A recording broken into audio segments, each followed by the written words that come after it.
Today, I'll show you how to install the TECEloop plastic on the EasyFit system.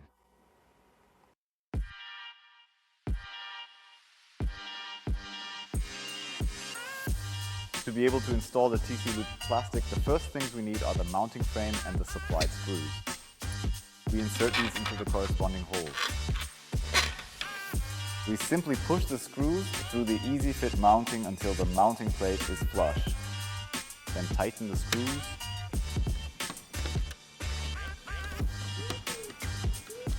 Continue tightening until the mounting plate is firmly and properly secured in place. And then carefully adjust and shorten the length of the actuator rods accordingly, so that we can successfully insert them into the assembly.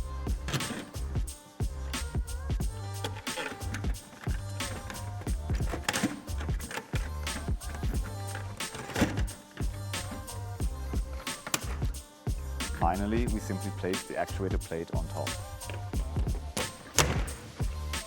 That was the installation of the TECEloop. If you have any further questions, please feel free to contact our technical service.